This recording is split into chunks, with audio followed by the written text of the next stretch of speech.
Hello and welcome to this inaugural stream of Bridge Command. My name is Guy and I will be your host this evening. I'm not alone, I'm joined by people who actually know what they're talking about, and I am here really just to ask your questions to them. Now, we've already gathered a whole bunch of your questions from Discord, so big thank you for sending those through. And we will be answering your questions as you ask them live here. But to do that, I need you to help me. I need you to write the word question in caps in front of your question so that I can see it as it's streaming through the chat, and then I will ask it to the relevant members. So who do we have with us tonight to tell us all about this brand new exciting season that's going to be happening at Bridge Command? Well, I have got none other than the artistic director himself. That would be Owen. Owen, welcome to the show. Hello. That's Owen. Then I also have two creative associates, and that would be Gabe and Nat. Welcome, welcome, welcome. Right, so something is happening in the Adamas Belt, something cool, something exciting. We're here to talk about it.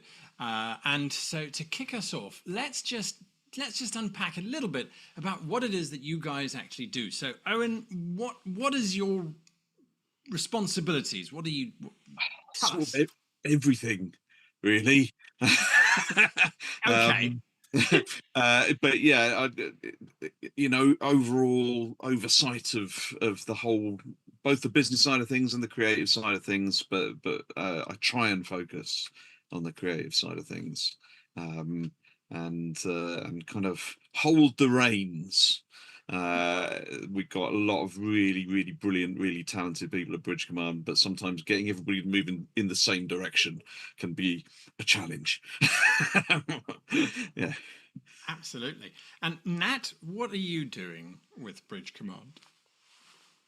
I have a few domains I work with, but specifically for this new season, which is Frontline season, I am the mission designer and I scripted most of it for MT Epsilon.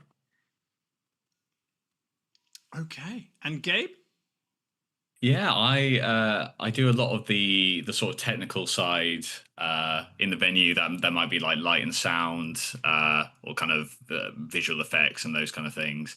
But for Frontline specifically, I'm really excited to be kind of leading the way on the strategic kind of game that sits upon the individual missions you might be doing, which we might show a bit later. So yeah, very exciting. Absolutely. Absolutely. So there's already a question that's come through, but I don't think it's particularly bothersome. It has to do with the proximity of the sun behind you, Owen. But I think we can rest assured shields will hold on. They'll hold, yeah. So, absolutely right. Now in chat, as you can see, our wonderful moderator Chloe is busy dropping in all kinds of links for you to follow. That is how you can book for Frontline Missions, which are launching soon. We'll talk more about that. It is the Discord server that you should sign up to so that you can become part of this amazing community, as well as the mailing list. So you want to go and join those, check them out. They are full of all kinds of amazing and wonderful information. Okay, now there are some great questions coming through, some very technical questions, which I will come to in a little bit, but we've got some time here. Before we go any further, Owen, why do you like Bridge Command? It's like having a TV series and an ongoing role-playing game and like a live action computer game all at the same time. When I was a kid, I used to make sort of Star Trek bridge dens in my parents' extension, and this is like the multi-million-pound version of doing the same thing, basically. Getting to play starships and to do it and be paid for it is very cool. Absolutely. Absolutely. And before I get to either of the other two wonderful guests that are with me tonight, there is a question that's come through which I do want to just address very, very quickly, and that's from Edward Davies. Should we re-ask questions from the Discord channel? No, don't worry about it. We've already gathered all of those from the Discord channel. We will be answering them in due course. So don't worry. These are just questions that are arising during the stream that you should be focusing on, because don't worry, we got you. So, Nat, what do you love about Bridge Command? Yeah, I get to make up space stories and then I get to live through space stories with some of my best friends. What's there not to love? And I get to bring audience members into those space stories and make them feel special as well. 100%, absolutely. Everyone that I've played with are like, can we go again? Because that was just absolutely amazingly wonderful. And now I actually am going to go and watch certain TV shows. I'm like, yes, yes, that's what we want. Gabe, what do you like about Bridge Commander? I think it's the fact that as kind of creators or creatives, like we have ideas that we think will be fun for missions or for characters or whatever. And what I love about it is putting it out into the world and then people responding to those characters or that story and then talking about it like it's always existed. Like, I remember like coming up with a character like the night before a special event that's now been played by about 4 other people over the last year and a half, and it's a part of the established lore. And I'm like, that's just crazy to me that people enjoy a kind of common play that we're all kind of making. So we're building yeah. the world together, aren't we? And it's not just us who work for British One doing it, it's the people who come as well who get to have input into that, and the whole thing grows organically. That's hugely exciting. Genuinely, the fact that there are people in the world who care about it as much as we do astonishes me every single day. Like from the theatre world, it's almost like we're in a long form devising workshop for 2 years, which is great. Like, yeah, absolutely. And it's about to get even more integrated, isn't it? And even more your input in a very significant kind of way, and that is Frontline Missions, and that's what we're here to talk about. So just lots of questions. I'm loving it. I'll come to those in a bit. Now, the new season, what sets it apart from the others? What's the big thing? And Owen. Yeah, so it will not come as much of a surprise to people because summertime last year, we brought the first genuine alien race into the Bridge Command universe, which had just been all humans living in space up to that point. And it shouldn't come as a shock to anybody, given how that went at the time, that we are now heading into a place where we're going to be at war with an alien race.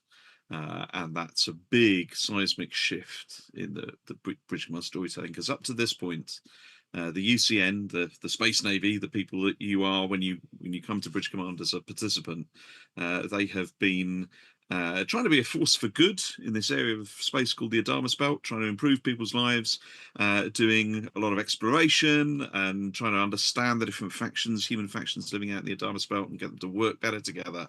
But that has there hasn't been that sort of sense of an existential threat to humanity up to this point. And that's the big shift that's about to take place.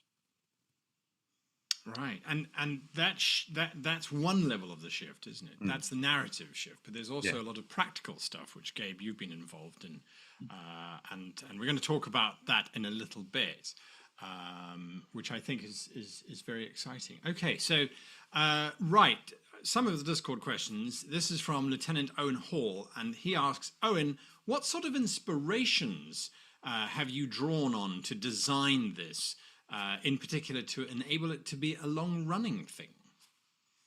Well, we've done other work in the past as a theatre company, as Power Block Theatre. We've done a lot of historical-based work, sometimes focusing on periods of history where there's been a conflict. For the sci-fi setting, I've tried to think in my head, what is the real world historical equivalent of what is going on in the Adamas Belt? And the closest thing that I think it ties to is the First World War. So a conflict which becomes quite quickly a stalemate, where you are trying to find a way to break through and get to a place of victory over the opposing side. Alongside that as well, for a long time now, and this is partly the reason why we've sort of gone down this route of the First World War, but for a long time now, the ongoing narrative story of Bridge Command has been inspired by, for me at least, been inspired by T.S. Eliot's poem The Wasteland. And there's a lot of story content that we've had in the show that has jumped straight out of that poem. It's not something I'm going to unpack at length today because I could go on about it for hours. But the show is, for me at least, kind of an embodiment of that poem. And there are characters and events that have happened, which if you read the poem, you can see the connection to the Bridge Command universe. The poem is all about... it's quite a nihilistic poem. It was written in the wake of the First World War and the sort of tone of the time, and there are certain themes in it which are interesting. Sort of the transition between reality and fantasy. The poem talks about that quite a lot, and it uses London Bridge as a metaphor for that. For us, the London Bridge is the teleporter. It's literally a bridge from London to the Adamas Belt. There's all sorts of things like that in the poem. So I think there's a mixture of things there. But in terms of what has inspired Frontline Missions in particular, it's looking at the First World War and it's looking at a conflict that feels like that. So yeah, that's where we've gone. Very cool. Very cool. Okay. Now, Nat, you do a lot of writing on this, don't you? I do. Are you also kind of drawn from that same pool of inspiration? I am not a massive history nerd. I have sort of become a history nerd because I happen to work with people who are ones, and I've done a fair few of Owen's history shows by now. Although I should say, after you told me, Owen, that Wasteland was one of your inspirations, that's been really interesting to see and sort of bring into the work that I've done independently as well. Honestly, I've been looking more at the way we as facilitators bring story to the audience, and from the individual mission perspective, the difference is largely going to be moving from, well, not moving from, we're not canceling normal missions, but the normal mission is a story. It has a beginning, a middle, and end, and it's pre-written, and whoever runs your mission, your flight controller, your games master, they do mix things up. They, whoever is your actor is going to be a unique character. Your crew will affect what the vibe of the mission is, and their ability, their areas of interest, all of that will shape it into something very unique. With the Frontline specifically, we've been looking at making a story that is much more flight controller led. So if from a game perspective, we've made a bunch of tools that your flight controller can utilize to create something that is actually truly unique. This situation that they're responding to is always going to be singular. Which has been a really interesting challenge, and I'm really hoping that it will shake things up for some of our veterans who play a lot of missions, because you're very unlikely to genuinely do something that's exactly the same. It's just not going to happen. That's exciting. That's exciting. Right. So let us ask this question: will characters be able to continue, or will players be able to continue their characters and their development into this new season? Oh, absolutely. Yeah, I mean that's the whole point of Bridge Command. Who you are in the world of the show persists. We track it, and it is people who reattend regularly, who've been around Bridge Command for a long time, sort of begin to affect the world of the show as well, just by their presence. So yeah, 100%. This is all joined up together. Frontline Missions are just another mission type, but it's an extension of that world and who you are in the Bridge Command universe. Right. Okay. Lieutenant Max asks, how do you onboard new players onto the more regular Bridge Command experience if their first mission is a frontline mission? Can we go forwards and backwards? How does that work? Absolutely, yeah. I mean that's an interesting question. That I think frontline missions will functionally work basically the same way as a regular mission will. It's more the stuff that's going on behind the scenes and under the hood that's different. So I think it wouldn't be a barrier if you came into the first mission you did was a frontline mission. I don't think there'd be any barrier at all to coming back and playing one of our regular missions, more narrative driven. Those missions would definitely sit alongside frontline missions, but they may be slightly recontextualized in that now they're happening whilst a war is going on. That's, I think, the main shift in what it will feel like. Did you want to add something to that, Nat? Yeah, just that the briefing will look a little bit different for regular missions and frontline missions. The way you are onboarded will just look and sound different, but ultimately we will bring you into whatever story you are doing, whether it is one of the war stories or one of our exploration, diplomacy, one of the other ones. Yeah, I always feel like British Command has been, I mean, saying as someone who works at it, has always been very good at bringing in different vibes of people generally, but including, how used to the world people are, whether they're veterans, whether they're not. And I think that's been echoed by a lot of the people that come, which is great. So I think just the same for frontline missions, it will just be a different type of mission, but it'll keep that same tying people together, I think. Yeah. There's a debate in chat going on right now whether we all need to grow facial hair or not, but I'm not entirely sure if it's relevant to the current cause, but maybe. I mean, you never know what you need in times of emergency. So that sounds really cool. It's almost as if the old missions, I say the old missions, the regular missions, are also going to now have a very different tone to them in terms of, well, there is a war going on. So now suddenly it's not just going out and doing the regular stuff. There's some urgency to it. We also, it's worth saying, we have a pipeline of new regular missions as well, so people can fully expect to see new content there. The frontline content isn't going to be the only new content that comes into British Command in the next few months. So yeah, that was one of the questions. Absolutely. So there is new content, and if you don't want to do frontlines, you don't have to do frontlines. There's more and there's new stuff coming in. Fantastic. Okay, just a very quick question, which I think most of the folks in the audience will already know the answer to. But when is the new season going to be available to play? 18th? yeah, that'd be the first day you can do frontline missions. Or 19th. It's that week. It's the Tuesday of that week. Yeah, It's the Tuesday of that week. when we're first open in that week. Yeah, I think it's the 18th. Yeah. Right. Oh no, you might be right. Actually, maybe it's the 19th. I think We should know this. I think we should have sorted it out in advance, isn't it? Never mind. Okay, so that was a question that maybe nobody knew the answer to, which was fantastic. We will work it out and we'll come back to it. Check my calendar. It is the 19th. Check my calendar quickly. Right, but I'm actually fairly certain. So Chloe's pointed out it is Tuesday the 19th of May. So thank you for that. But people are already pre-booking. Yeah. So it might launch on the 19th, but you might not actually be able to play it until 22nd, 23rd, or whenever, just because of availability. So bear that in mind. Book now. The booking forms have been dropped into the chat, and hopefully will drop in again soon if you want to be on the front line of the frontline missions. So there you are. Right, now, next set of questions. And this is where we need to talk about something that I think you guys are all very proud of, aren't you?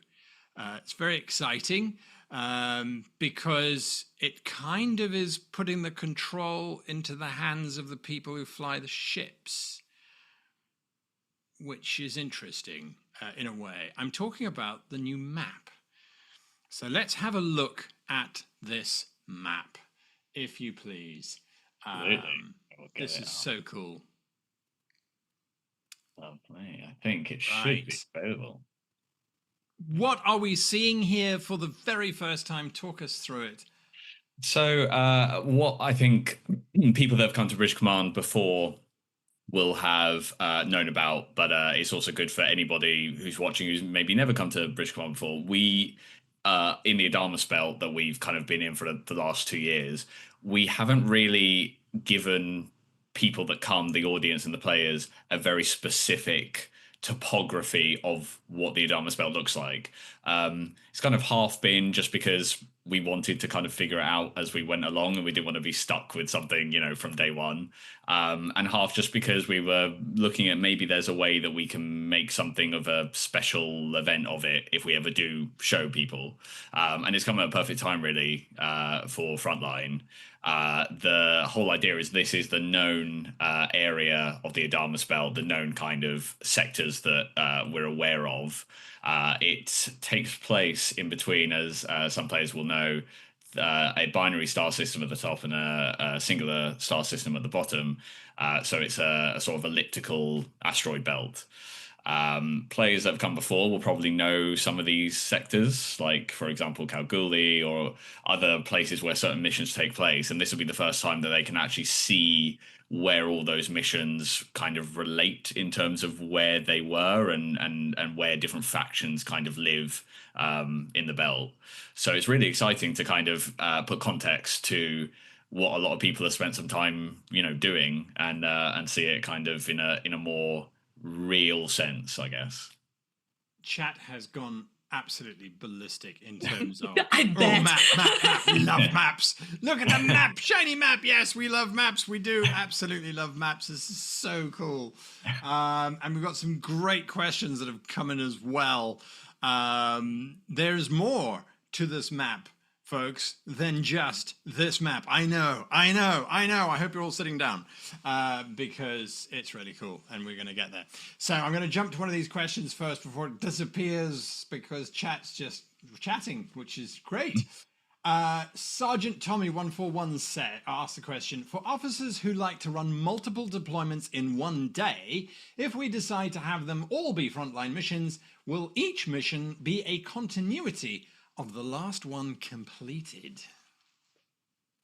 Yeah, I think we're kind of working out how that works in total. We know that you won't be kind of stuck with, say, a previous mission's kind of how would I say it? I suppose like they will be interconnected, but not interconnected in a completely strict way, if that makes sense. But I think, Owen, you might have more.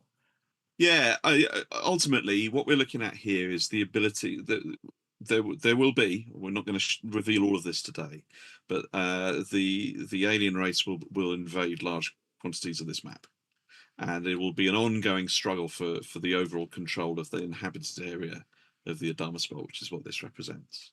It will be possible to flip sectors from control of the allied humans to control of the alien race and back again.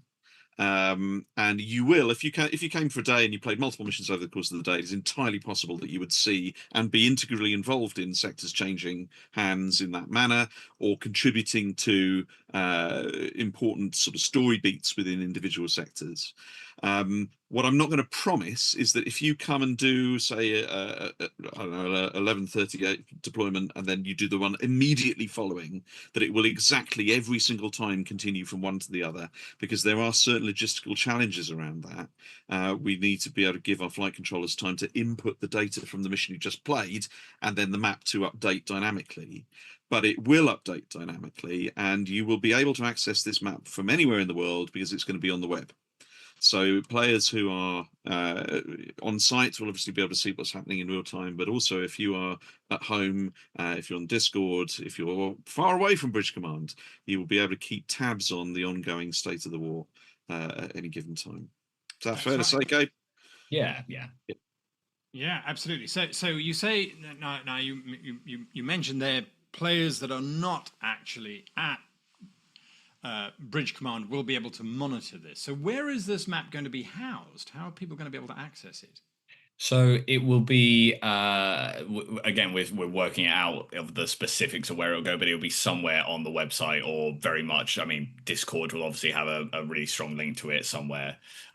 So it'll be somewhere that's readily available if you are in either the Discord or if you go to the website, just so that, if you're even away on holiday, that you can kind of see how it's going, and obviously potentially be judging your friends and if they're on deployment at the same time. Chat is so far ahead of you. They're like, oh my goodness, we're going to set up a tactics thread where we work out who should be doing what and where people should be going. I mean, this is absolutely wonderful. Expect nothing less. Nothing less. Exactly right.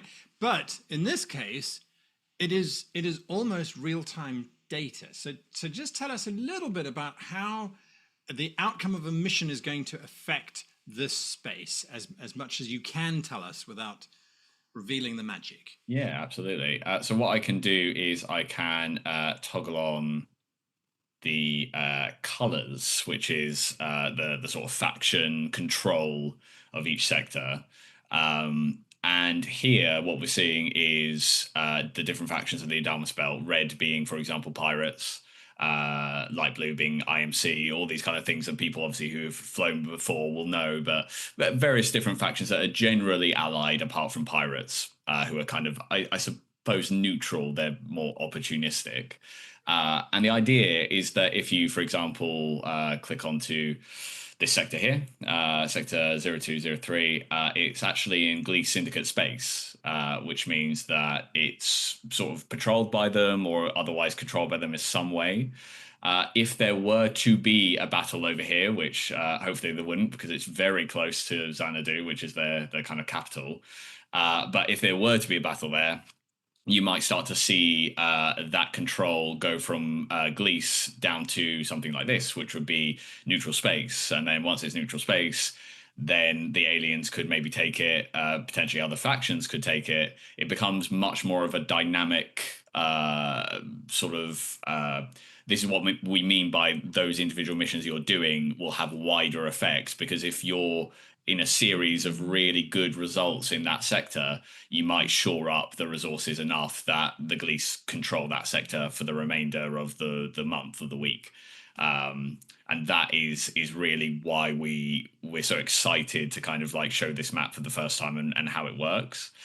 The other thing that I should say is with, say, for example, trade routes, we do have very specific kind of areas of space that are more important than others, say, and players will know this from maybe past missions. For example, the Horizon refinery, which is in one of our regular missions, if that trade route gets disrupted, so sector 706 becomes not neutral space but enemy space, that will have effects on the Horizon sector and other sectors that rely on certain trade. So it's really creating a huge tactic, like people are discussing, a much bigger tactic discussion of the wider war and the wider battles than just the individual missions themselves, which, yeah, is very exciting.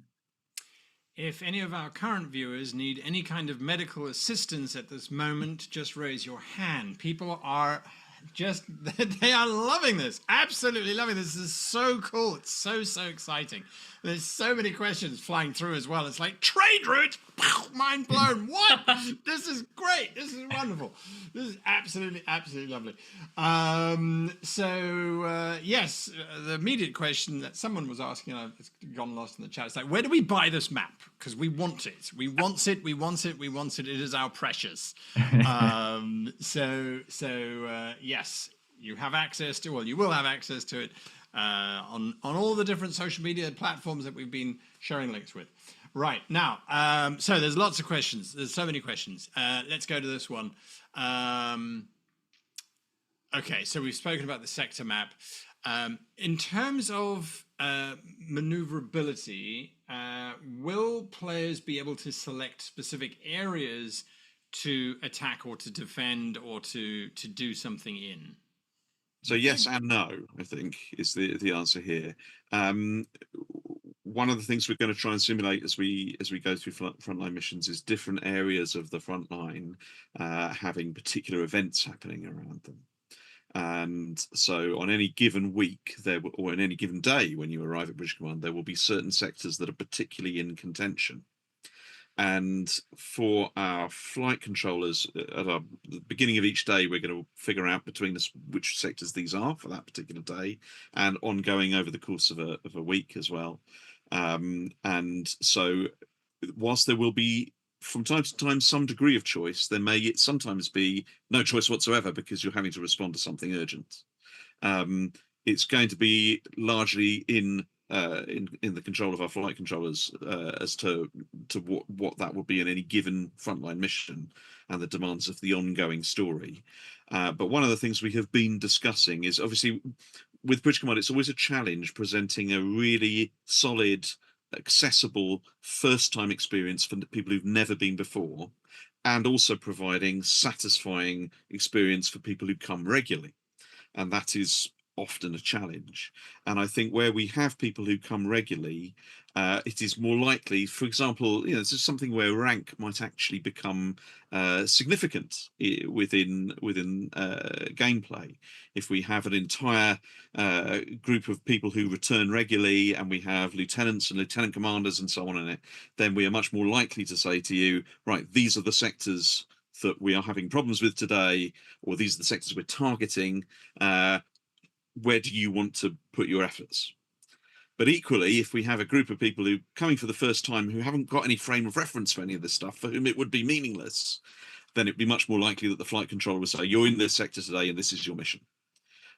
So I think there is scope for us to take on board what people who come to British Command regularly and really care about this want to do, and ways that they can affect the war. But there's also scope for us to make it very accessible for people who are brand new.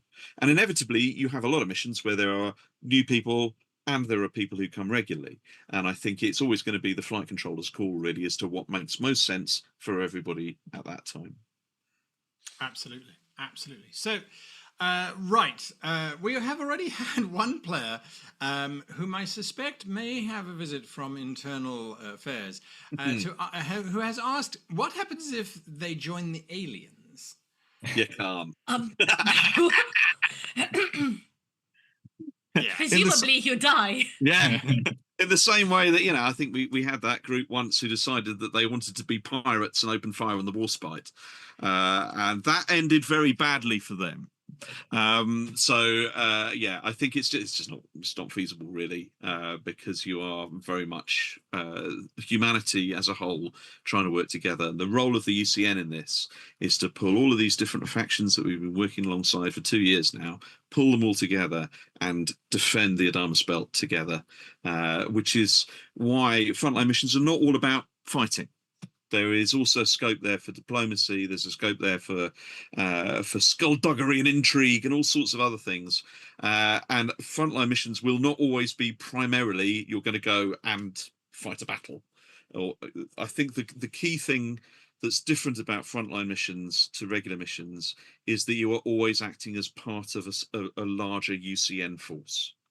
So in our normal missions, whether you're on the Havoc or the Takan Army, it is almost always the case that you're gone out on your own in your ship, and you, the crew, are in charge of how the mission goes, and there aren't really any other UCN ships around, or if they are, you're the ones who are very clearly in charge of what's going on. I think in frontline missions, people will have a slightly different experience because you will always be taking part in a larger fleet action. And so there are other UCN ships around, you're working together as a cohesive force. And that is not always going to be going and fighting a battle. There are plenty of other things that happen in frontline missions where there will usually be some combat no matter what, but the focus of the mission might be very different depending on what is going on in the sector that your mission is taking place in.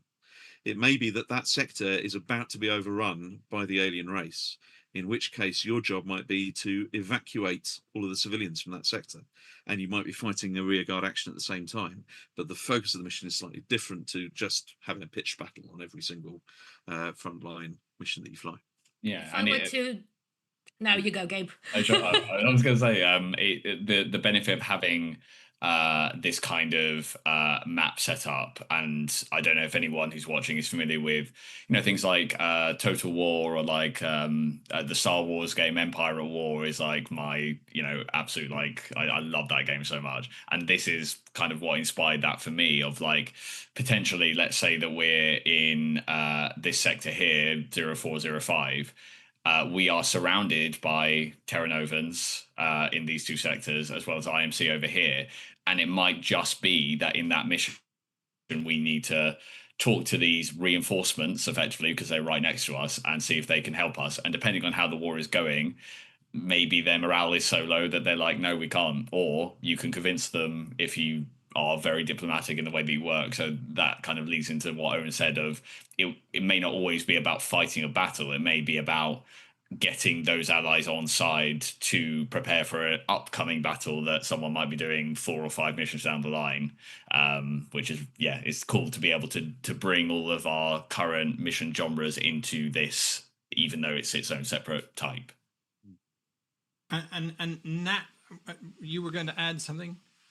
I just wanted to add that it's not always going to be UCN ships that you work with, which is a very exciting thing, because we are not the only ones that are going to get hit. We have allies here. We have frenemies here. We have people who are probably currently our enemy, but frankly, aliens are not going to discriminate between us and privateers. So it is very, very likely that depending on where you are and what it is, that you would be actively working together with another faction, supporting another faction, or another faction indeed supporting you. If a Terranovan trade route is hit, you're very likely to be working with them. If, God forbid Xanadu gets attacked, you bet they're going to be Gully Syndicate on site for you to I mean, if Xanadu gets attacked, that'd be a big problem. Certainly would. But yeah, also with pirates as well. I mean, pirates are almost like the wild card faction in this map, where if you're surrounded by pirates, they could be opportunistic and kind of like take the spoils and be a secondary fighting force against you. Or if you do what they want or you give them something they need, they might be able to help you as well, especially if they're the more technologically adept pirates that some people may have faced before. So yeah, it's really cool to have that scope of like, there are so many little things that we can add into this, and that will make this whole season feel very different as it goes on. Yes, I think that is something that everybody is getting. This is something special. This is something different, and chat is going all over the place in terms of what could happen, what could be. So I'm going to jump into ask some questions here. So I'm just going to scroll back and back and back. Okay, so this is one that caught my eye, and folks, if I've missed your question, please feel free to ask it again. Could this is Anilaland, excuse my pronunciation there. Could there be special events using the Frontline map with both ships? Ooh, can I answer this one? First of all, hi, Anil. Second of all, we are currently in active conversation about having special events light. So at the moment, you can do a special event. Those happen not very often because a lot of work is put into this. We're currently gearing up to do our War Games special event. But what we are currently in conversation with and very likely to start doing is a 2-ship mission, which we play as probably as a veteran mission, which will, when we have something happening in our universe that is just a little bit too big to put in a mission, but possibly not big enough that it completely changes the world. For example, aliens have a Bismarck. We should probably deal with that. That's when we will call Special Event Light as a 2-ship, 1 world, both player ships together, 28 players go and deal with this problem and resolve it and change the world in some ways. And I think the way we're likely to do that is in a similar kind of model to how we did our recent Spamlet event, whereby, or for that matter, the Halloween shows that we put on, whereby for a defined period of time, there will be a mission that's available. And in this case, we're looking at, can we do that as 2-ship, 1 universe missions? And we'll run it for, say, a week. And then the events of that will end up as a canonical thing. And it'll have an effect on the state of the war. And I think that we've already come up with dozens of things that we could do with that, and I'm sure ideas that you guys have, the participants have, will feed into that as well. And so, yeah, that will be a way of keeping it from becoming stale, I guess. And additionally, the way MT Epsilon, our base game content, is built for Frontline is that you can run it as a 2-ship, 1-universe mission from the box, out of the box. You don't have to do anything else as a company to make that happen, which means that if you have a bunch of friends and you really want to do a Frontline mission all together, you can book that as a private event, because we do sell 2-ship shows privately. And then we will exactly we will then take one of these Frontline missions and make a special thing out of it, basically, for you guys. So Yeah. That's excellent. I mean, that's brilliant to know to begin with, because it leads on to the next question. Stitched Up Freak then asked, will these missions be just public missions, or will they also be available for private bookings? And then will the private bookings have the impact on the map like the public? Yeah, of course. yes. Okay, great. Thank you. That's easy. Yeah, no, That's perfect. No, I mean, that answers the question, so that's absolutely fine. So there was a question about, will the API for the map be made available? And apparently that was to be directed to Gabe. Sure, yeah. We haven't thought about it at the moment. What the way it will work is that it will go into obviously the database that we currently have for tracking players generally and the missions that they go on. So we'll then have the data of you were on that specific mission in that sector, and that was the result. And that will then populate this map based on the kind of result of what that mission is, whether it's like a major victory or a stalemate or etc. So there's no plans on kind of releasing something that's a bit more open source or like available for people, but something to think about, definitely. Fantastic. Now, just thinking about that, and then thinking about the private missions, and thinking about in terms of updates and that sort of thing, there is a ticker tape at the bottom of the screen. Talk to us about that. What is that all about? Yeah, now I'm excited about this especially because what people would want to see mainly for this kind of map, as well as the general map as a whole, is what has changed recently.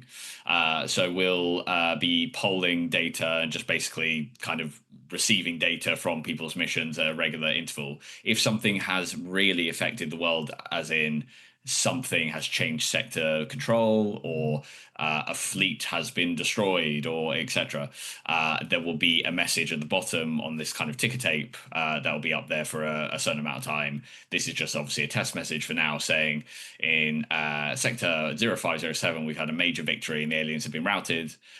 Which means that we now have control of that sector, for example. We're also looking at how this can also feed into a Discord link or a kind of much more community forum-based link, where those updates are both here and also straight into Discord, which means that wherever you are, really, you'll get some kind of update on some big things that have happened. And I can imagine, you know that your friend's on a mission at 7 o'clock, and then at 8:45 you check the map and see this ticker tape saying major victory, and you're like, yeah, Anil's done it. Shout out to him. He like fought them off. So yeah, I think that's a really cool thing that we're excited about. Now, Sub-Lieutenant Osnogon has asked this question. What is the general tone of Frontline? Because we're hearing all of these stories, it's war stories, it's going into the front lines, perhaps it's subterfuge, perhaps there's some negotiations going on. But what is the general tone? Is it heroic? Is it grim, dark? Or what would you say the tone is? Just going to get the map off, I think, just so, because it's too exciting, I think we need to... So I'll just get that. There you go. I would say when it comes to tone, Bridge Command can already be a great many things. It can be a bit of a jolly that you can do with your stag group on a Saturday night with some beers. It can be something really emotionally charged with, you just adopt those NPCs forever. It can be something slightly tragic, can be something incredibly heroic. It can be something a little bit nihilistic. Bridge Command can be a lot of things, and it's a conversation between the vibe of your group and the choices you make as the people running it. And Frontline will be very similar to that. generally speaking, one of the reasons why you always sort of see flight controller lurking in our London base in front of house is that we are not just sort of hanging out. We're looking at people and we're seeing how they talk to each other, how they interact with each other. And we're trying to ascertain what is it that they want out of this experience. So if you are with a group of, stags on a Saturday night and you booked a Frontline, you're probably going to go and defend something and do some pew pew and have fun. And if you are here for deep emotional engagement, you're going to do that. If you're here for something a bit more gritty, you're going to do that. I imagine our universe will somber up a little bit, things that happen in the mess hall on a random evening, but that doesn't mean that all the joy will be sucked out of the world. There's still life out there. Somebody had asked about daily casualty reports. I don't think we'd go that far.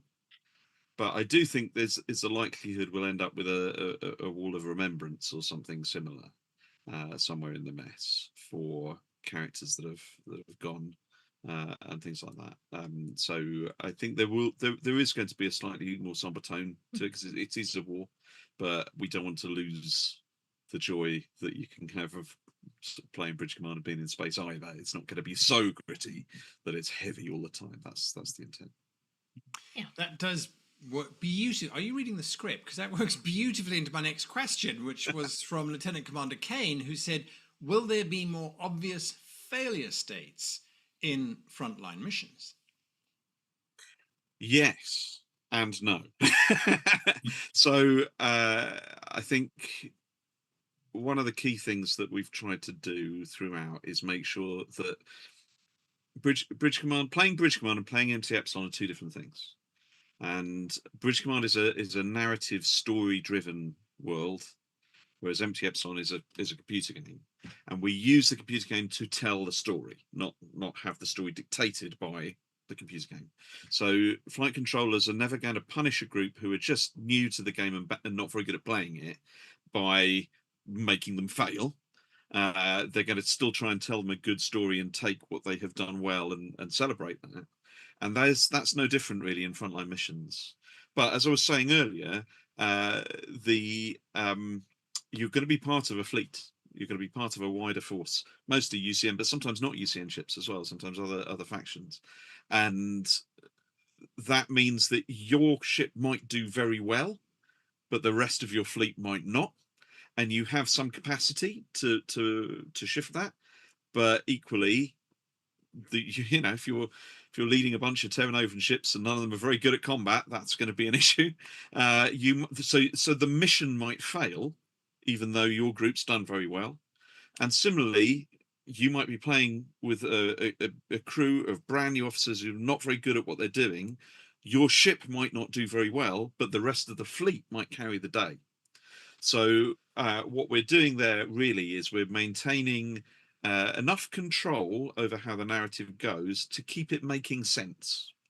I don't think there'll be a situation where you come to do a frontline mission and the outcome doesn't make sense. That's I guess what we're going to try and preserve, and that the ongoing narrative cannot be completely scuppered by a crew who are here for a stag night and don't really care about the ongoing story.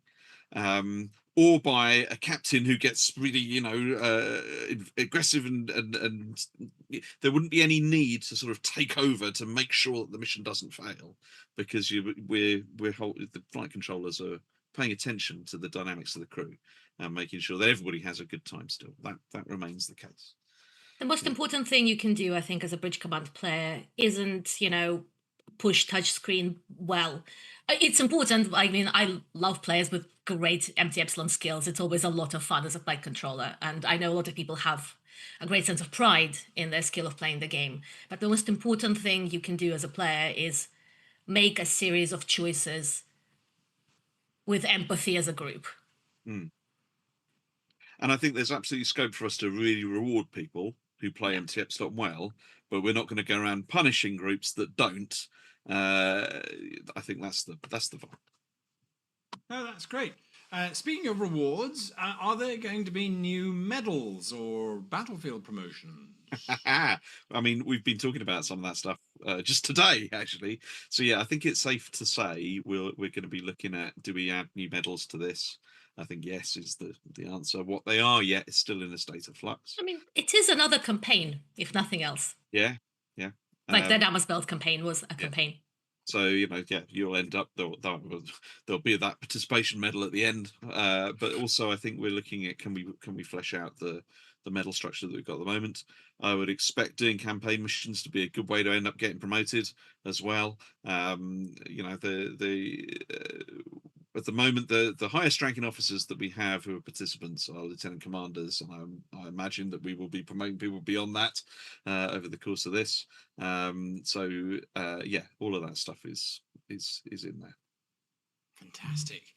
Another question from Sub-Lieutenant Osnagon. Will the Takanami and Havoc be active in frontline missions at the same time? And if so, will they be visible to or interact with one another, even indirectly? They will not. We run our normal missions as a single show. You exist in your own game universe. However, if you're there on the same day, if we're running two frontline missions that are adjacent to each other, you're very likely to be an adjacent region. And it is not entirely impossible that like controllers, we have a little window between our rooms, can talk to each other and throw things at each other. But this is going to be all at, depending how it goes. You are very likely to be close, but not so close you get to interact. Unless, of course, you booked a double ship mission, in which case you absolutely will be interacting. Yes. Because that's the point of it. I sure hope so. Yeah. Can we expect many different changes to like the technical elements? So some have gone in already in advance of this. We've just had a big update. Judith 6.0 went in a couple of weeks ago. So there have already been some things that have gone in. I would fully anticipate there will be more over time. We haven't got any more specifically planned to go in order to enable this because it's all ready to go, really. But yeah, one of the things that we're interested in, how do we simulate this, is the kind of the technological progress that you sometimes see in wars. You know, if you look at the First World War, the Second World War, the technology that you start the war with is it very rapidly advances. By the end of the war, it looks completely different. And I think we've got a few leads on how we might simulate something of that within MT Upsilon and within Bridge Command. We're not promising anything yet because we still have to figure out the fine details. But that is for further down the line. We are still right at the start of this at the moment, so I wouldn't expect to see any of those changes coming very soon. Lieutenant Travis has asked, will there be any changes to the player ships or to the roles? I think roles there is an interesting one. Yeah, not really. No, I think, I was going to say, like, again, they work just like standard missions, really. There may be scope in the, like as Owen says, of the rapid technological advancement, there may be scope for not necessarily adding roles, but maybe growing what roles and how they interact. The ship, as it is, MT Upsilon's a very well-made game. And it very much has every role interacting with every other role as like a living organism of a ship. But there are places that we can add some more connections or some other little side things that people can do. So I wouldn't expect the roles to dramatically change. But as Owen says, with technological advancement, you never know. There could be hybrid things in the future or things like that. The other thing that we're aware of as well is that, you know, the Takanami is a hoplite class destroyer and the Havoc is a skirmish class frigate. There are other hoplite destroyers and skirmish frigates which have their own names and ship badges and so on.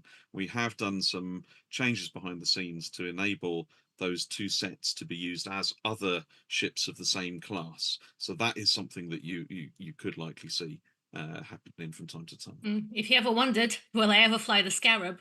Maybe. Interesting. Okay.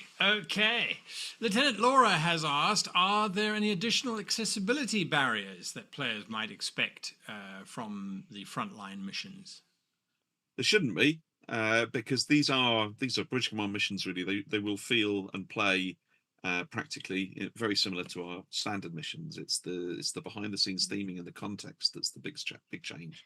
But if you do have concerns, if anybody has concerns, just email us and ask. And if you can tell us specifically what the concerns are, then we can look at that and check and make sure. But I don't think there's any reason why anyone should feel apprehensive about the frontline missions in that sense, because they're not that different practically. Here's an interesting technical question, I guess. Lieutenant Alex England asks, in regular missions, events are only canonical for the players involved. This allows a wide range of attitudes towards NPCs to be tolerated, and in extreme cases, an NPC could be dead for one crew and still best friends with another. If every frontline mission is canonical, how will allied faction relations and recurring characters be handled? All NPC deaths will be final. All NPC deaths will be final. If you have killed an NPC, they are dead. And that, I think, frontline... That is a big change, because usually, people have... There is a limited number, I think, of NPCs that exist in regular missions, and one can be very close friends to someone who is absolutely dead for someone else. This is not going to be the case. If someone is gone, they are gone. And that's, I think, a real shift in the tone of frontline missions that will ripple throughout. There will be those real consequences, and you'll see it on the map. If you fail to defend, say, a Terra Novan sector adequately, that sector will be lost, and there will be consequences for the people who were there. If you don't manage to evacuate all of the people living there, we may lose characters that we've got to know. And I think that's a way that the frontline missions feel more consequential, I think. And similarly with the way your relations with other factions work, we can quite easily internally track where factions are at in terms of how much they like us. Mm-hmm. So if they can be big swings in either direction. They will be cumulative. You can't single-handedly completely break relationship we have with IMC, for example, but those things will be global. And with the caveat, of course, that if you get people who come along to Bridge Command for the first time who are sort of messing about, really, we can minimise the effect that has on the world, so that ruin the fun for everybody.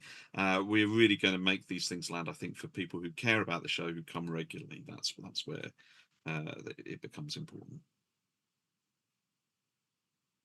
Well, chat has a few things to say about that. I just have to say.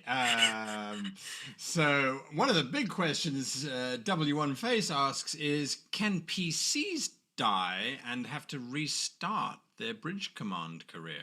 So if it's something you want to do, ask us. That's the key, because I think we're not about trying to force people to play in hard mode, and Frontline Missions isn't about that.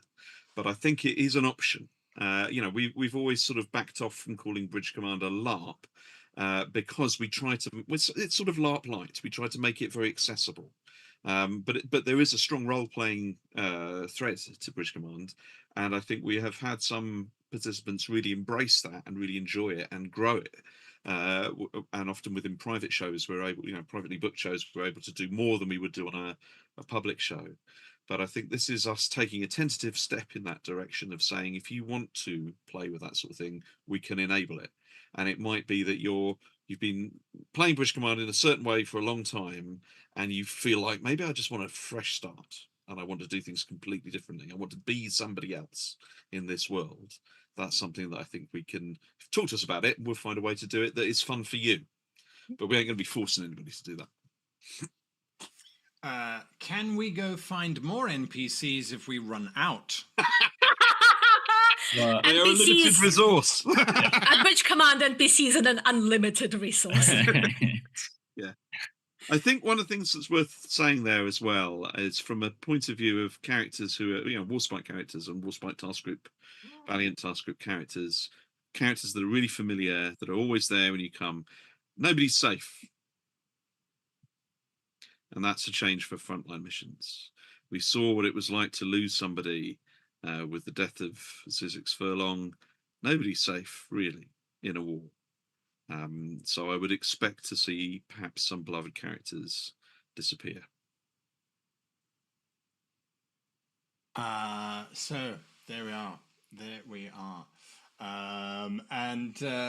As you said, we might be able to get that information either in the ticker tape at the bottom of the feed or in conversation, I'm sure. I mean, it's not going to be Game of Thrones. It's not going to be happening every couple of days. I could imagine. Because otherwise, there are a limited number of UCN officers in the belt. But I think, we're not afraid of pulling some big emotional punches from time to time. Absolutely fantastic, lovely. Okay, right. We are working our way through. What I imagine is a lot of anxiety right now in the chat. Yes. Nobody's safe. Owen, Kingston, 2026. Yeah. Very much started. You have been quoted. Right.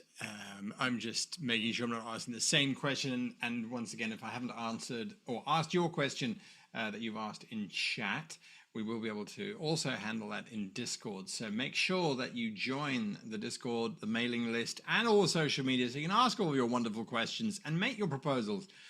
There was one question that came through. Can there be voting on naming of the sectors so that we're not defending sector 0706, but it's actually... Talk a bit about how the mission design in sectors works, just to... Okay. That will No, help. you go. No, I was going to say I think you're the best person to answer that. Should I? Okay. This is sort of looking behind the hood a little bit. The way it's going to work in the sectors that are unnamed. General understanding is that it's not that we've got just millions of kilometers of empty space out there. We're not quite that boring. There's probably stuff there. And because I am a human being who can't make 40 individual maps in the span of a month, what we're going to be doing with those is that a lot of it is going to be procedurally generated, algorithmically generated, I should say, to populate. And then your flight control will make decisions about what exists in the specific area of the sector you're currently in.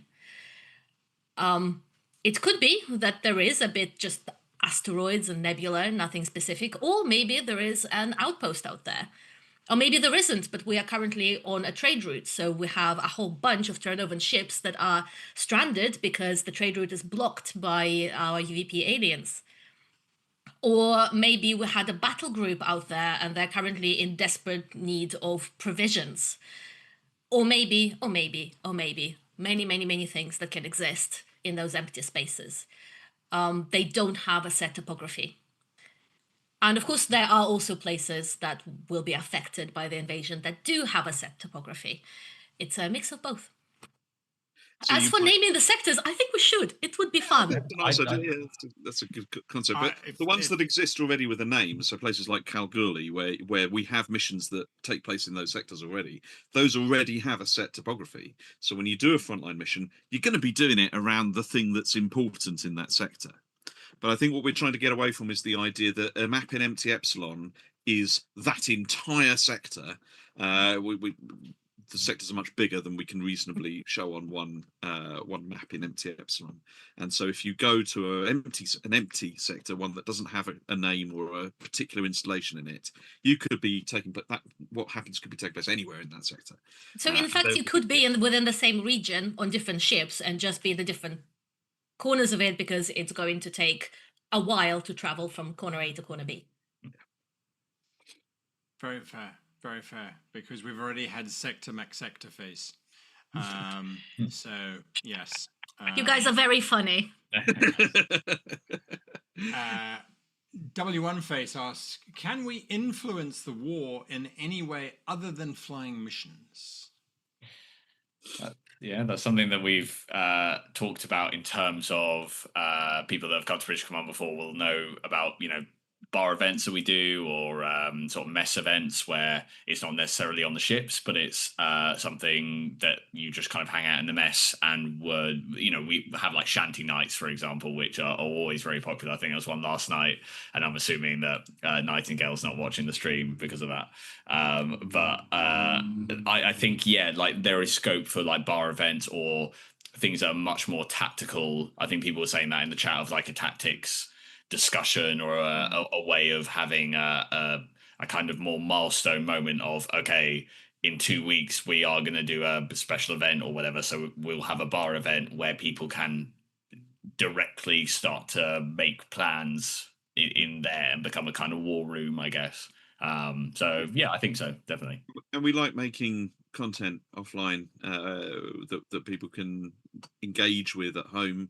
Some of our campaigns really major on that, and I imagine there will be things like that spring up organically as we go through the next few months. So I would expect there to be little ways that you can input into the ongoing story, as there have been already, and we'll fold those in creative ways as we get to them. We have cunning thoughts. It'll take us a while to implement them. Yeah, absolutely. All right, we're nearly out of time here on this stream, and I think there's just one or two more questions which are really worth asking. Fluxnito asks, will it always be UVPs, or will we start getting missions that are just pirates? Well, the frontline missions, the focus is the UVPs, the alien invasion. So frontline missions are going to major on that. But at some point, that story is going to end. We haven't set an end date on it. Indeed, we've got ideas, but we haven't set a sort of final, this is how it's going to end, because it is responsive to the input that participants bring. But at some point, it's going to end, and we would like this format to have a life beyond that. And as you can see, we've got a sector map there with different areas of control amongst the different human factions. We may end up bringing in a whole nother large enemy, which could continue this concept without the particular alien race that is currently the focus. So I think, yeah, in the fullness of time, that probably could happen. But for now, the focus is going to be on this existential threat. Can humanity survive this alien invasion? I should also say that for Frontline, that is true, but the other missions that we have in the pipeline, not all of them are going to feature UVPs. A lot of them will, but not all of them. And the missions that are currently in development have plenty of other big bads out there. And eagle-eyed players who've like encountered some of our newer missions might even see ways in which that could develop in the future. There's already been a few little seeds dropped into the newer missions. Okay, all right, mystery upon mystery. I like it. Right, folks, there's one big question that remains to be asked, and hopefully we get the answer we're looking for. Can we win this war? I sure hope so. Yeah. Can you? Not... I don't know. I mean, in theory, yes, obviously. But we have not made a final decision about what the ending of it looks like. And also you'd need to ask yourself, what does winning look like, actually? Does winning look like genocide? Does winning look like sealing this alien race away so that they can't affect us anymore? What is winning is a question that I think is going to be explored a lot over the next few months. Also, I think to a degree we can't make a decision yet, because there will inevitably be a dialogue, not in terms of we sit down and talk, but we will watch how our audience responds to it, what our audience is interested in. That's how we do everything at Bridge Command. It's not just us sitting in the room going, we're doing this for ourselves, because, I mean, we're having fun, but we're not doing this for ourselves. Yeah, absolutely. Like if, 80%, 90% of the audience clearly want to communicate with this alien race and actually, like speak to them in some way, face to you know, whatever they have, I don't think it's a face really. Then yeah, like we can. It's about relying on the audience to kind of pivot what they want and then what we can deliver really. Yeah, and I think also where we have a guide, it's looking at real history.